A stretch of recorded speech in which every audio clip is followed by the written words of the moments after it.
Okay, this is English 101, week 12, and we are currently in part 3. Okay, so now it is true, by the way, that if you are a scientist, these moments are not the beginning of human history. It's just myths. And if you're Chinese, you probably have a whole other set of mythology that doesn't have anything to do with ancient Greek people and ancient Hebrew people. But he's making a point about the way in which Western society thinks about itself. And so he thinks, even if these things didn't happen, but isn't it interesting that these are stories that mattered to these people who founded large chunks of the world we currently live in? And so he wants to kind of look at those stories. Okay, that's what paragraph 2 is about. Obedience and disobedience. So let's see what he's talking about. So on paragraph 2, he says, human history was ushered in, meaning it began. Human history was ushered in by an act of disobedience, according to the Hebrew and Greek myths. He's going to tell you each one of those in turn. Adam and Eve, living in the Garden of Eden. This is the Bible this is kind of the Judeo-Christian Bible, the book of Genesis. Adam and Eve living in the Garden of Eden. By the way, you don't have to be a Christian or a Jewish person to understand what he's talking about here. It's worth knowing that this is what large numbers of people believed for a long time. So maybe it's worth looking at since so many people valued it for so many centuries. Adam and Eve, second sentence, Adam and Eve living in the Garden of Eden were part of nature. They were in harmony with it, yet did not transcend it. I mean, they're just like animals. They were just in nature running around. They were naked, they're running around the garden, eating food off of trees just like animals would. They weren't like cooking up bacon-wrapped shrimp or anything, right? This was like simpler times in the myth. Adam and Eve living in the Garden of Eden were part of nature. They were in harmony with it, yet did not transcend it. They were in nature as the fetus is in the womb of the mother. Interesting little metaphor there. So he says that Adam and Eve in the Garden of Eden, if you don't know the story of Genesis and the Garden of Eden, it's just Adam and Eve were the first two human beings created, and they lived in a kind of magic garden that God built for them, where all their food was provided for, and nobody ever died, and there were no other people. This is the story in the Bible of the beginning of human life. They were in nature as the fetus in the womb of the mother. Right, so it's just like a baby that's like still inside the mother. Adam and Eve lived inside this kind of paradise. What do those two things have in common? Well, the fetus, the mother takes care of the fetus and provides it with all that it needs, and God takes care of Adam and Eve and provides them with all that they need. They don't have any problems in the Garden of Eden at the beginning. Okay. They were human, and at the same time, not yet human. Because when we think about what it means to be human, it often involves struggle. And Adam and Eve, like the fetus, don't have to struggle. Everything is given to them. They don't have to fight for anything. It's just theirs, because this is the mythology. All this changed when they disobeyed an order. So it was the order. So in the story of Genesis, God says, hey, God creates Adam and then he creates Eve, and he says, you guys can run around this garden, do whatever you want, eat the food, you'll always be warm and comfortable and happy and everything's good. And he says, by the way, God says to Adam and Eve, just listen, you see that tree over there? Just don't eat the fruit from that tree. Just don't do it. Don't. You can probably see where this is going. But he says, don't do it. So Eric Fromm says, all of this changed when they disobeyed an order, because God said, there's only one thing you can't do, don't eat the fruit off that tree. And guess what they did? They ate it. And in the story, it's a snake that sort of tricks Eve into eating the apple, and she gives it to Adam, and he eats it, and God's pissed off and kicks him out of the Garden of Eden. And like hundreds of years later, somebody's like, that snake was Satan, but that's not in the original story. Okay. The Bible was written over a period of like 800 years, so it's very complicated to read. Okay. So all this changed when they disobeyed an order. I'm still in paragraph 2.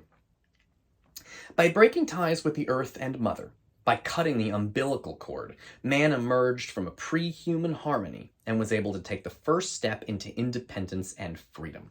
So by disobeying God, Eric Fromm thinks that's like cutting the umbilical cord, because now you're your own person making your own decisions. You're not, the fetus is like part of the mother, and the mother sort of, they're kind of like the same creature while the baby is inside of the mother. And in the same way, God and human beings are sort of united in the Garden of Eden. But once that umbilical cord is cut, now it's like you're a separate person. And when Adam and Eve disobeyed God, now they're like kind of on their own. And Eric Fromm sees that as that's a myth about the beginning of human history. And isn't it interesting that the myth involves disobedience? They ate that apple when they weren't supposed to. Cool.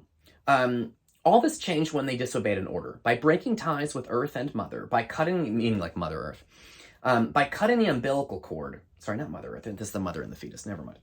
By breaking ties with Earth and Mother, by cutting the umbilical cord, man emerged from a pre-human harmony and was able to take the first steps toward independence and freedom. It's an interesting way to think about the Garden of Eden, because oftentimes it's presented like a preacher would say, Adam and Eve should have obeyed God, but they didn't, and they brought death and sin into the world. And Eric Fromm says, Adam and Eve disobeyed God, and now they're independent people. They have freedom, which is like a new thing. They're their own people now, because they're not just doing what they're told, they're making their own decisions. Those decisions might fuck them up, but he still feels like now they're like sort of fully human. All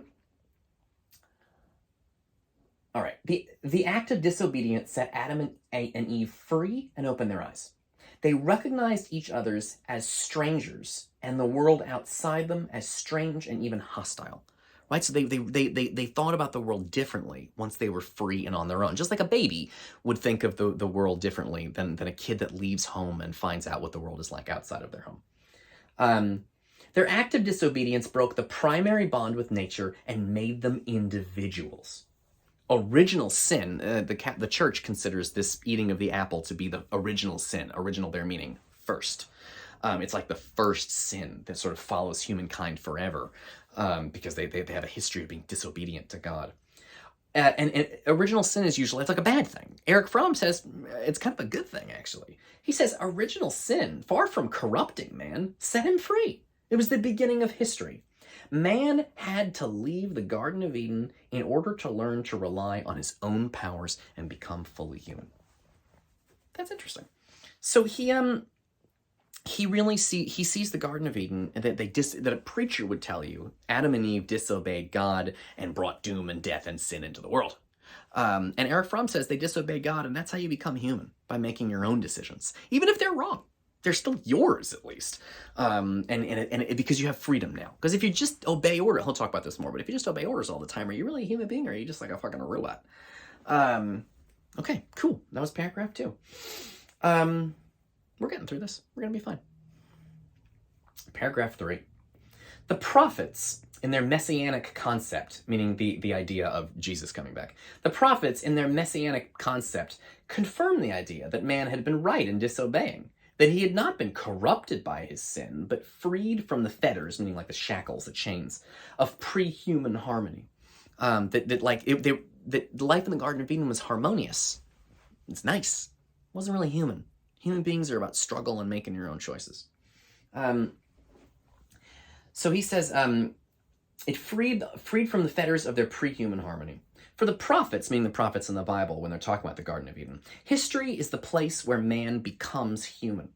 During its unfolding, he develops his powers of reason and love until he creates a new harmony between himself, his fellow man, and nature. So the later books of the Bible, the prophets are kind of the middle books of the Bible, is this idea that, okay, well, if you're free, then you need to build a better world by making better decisions. Because you're not just in a garden, magic garden, where everything's provided for you. You have to build community with each other and figure things out using your brain and your heart.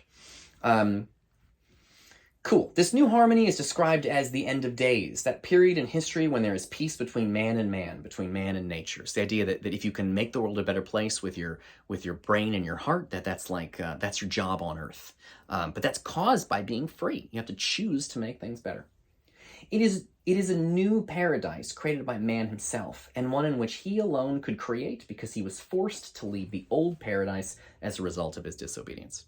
So in the Garden of Eden, the Garden of Eden, you get kicked out of the Garden of Eden where everything's provided for you, and you have to kind of figure things out for yourself, but that gives you the chance to build something your own way, and it could be a good thing. And a lot of the Bible is about trying to build communities and figure out how to live with each other. And then for a lot of the middle part of the Bible, that's the human project. That's what it means to be human, is to do those things. And so Fromm thinks this Garden of Eden story and disobedience is actually what gets human history going and in motion. Because if they never disobeyed, Adam and Eve would have just lived in the garden forever, happy forever, nothing would have ever happened to them, it would have been the same every day. That's not really history, that's not really human. Okay, I'll see you in the next video.